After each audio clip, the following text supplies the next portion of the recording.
আসসালামু আলাইকুম।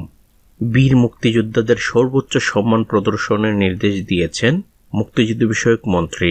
জানব তার বিস্তারিত খবর।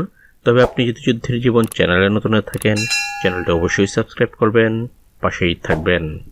সেবা নিতে মন্ত্রণালয়ে আসা বীর মুক্তিযোদ্ধাদের সর্বোচ্চ সম্মান ও আন্তরিকতার সঙ্গে গ্রহণ করার নির্দেশ দিয়েছেন মুক্তিযুদ্ধ বিষয়ক মন্ত্রী মেজর অবসরপ্রাপ্ত হাফিজ উদ্দিন আহমেদ বীর বিক্রম।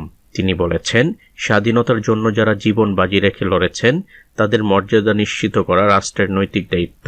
মুক্তিযুদ্ধ বিষয়ক মন্ত্রণালয়ের সভাকক্ষে কর্মকর্তাদের সঙ্গে এক মত বিনিময় সভায় তিনি এসব কথা বলেন। সভায় মুক্তিযুদ্ধ মন্ত্রণালয়ের ঊর্ধ্বতন কর্মকর্তারা উপস্থিত ছিলেন।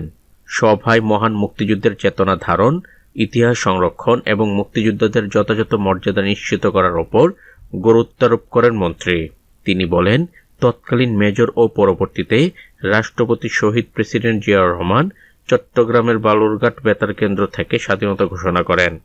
মহান মুক্তিযুদ্ধে ইস্ট বেঙ্গল রেজিমেন্ট এবং ইস্ট পাকিস্তান রাইফেলস এর সদস্যরা মুক্তিবাহিনী গঠন করেন, যার ফলে দেশ বীরত্বের সঙ্গে জীবন বাজি রেখে লড়াই করে মহান মুক্তিযুদ্ধে বিজয় লাভ করে।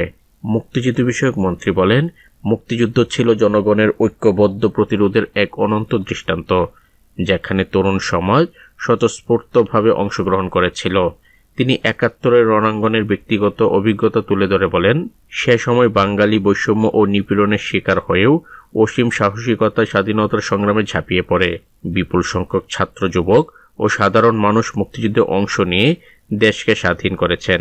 পাকিস্তানি বাহিনী একটি জাতির বিরুদ্ধে যুদ্ধ চালিয়েছিল, আর জনগণের ঐক্যবদ্ধ প্রতিরোধের মুখেই তাদের পরাজয় ঘটে।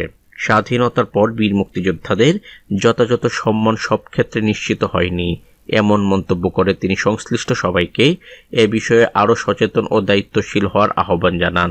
বিশেষভাবে নির্দেশ দেন, কোনো বীর মুক্তিযুদ্ধ মন্ত্রণালয়ে এলে তাকে সর্বোচ্চ সম্মান ও আন্তরিকতার সঙ্গে গ্রহণ করতে হবে। মন্ত্রী কর্মকর্তাদের সময়ানুবর্তিতা, পেশাগত নিষ্ঠা ও সেবামুখী মনোভাব নিয়ে কাজ করার নির্দেশনা দেন। বলেন, মুক্তিযুদ্ধের চেতনা বাস্তবায়নের মাধ্যমে রাষ্ট্রের সেবা করাই সবার প্রধান দায়িত্ব। তো আজ এ পর্যন্তই, দেখা হবে অন্য এক নতুন ভিডিওতে। ততক্ষণ পর্যন্ত সবাই ভালো থাকবেন, সুস্থ থাকবেন। আল্লাহ হাফেজ।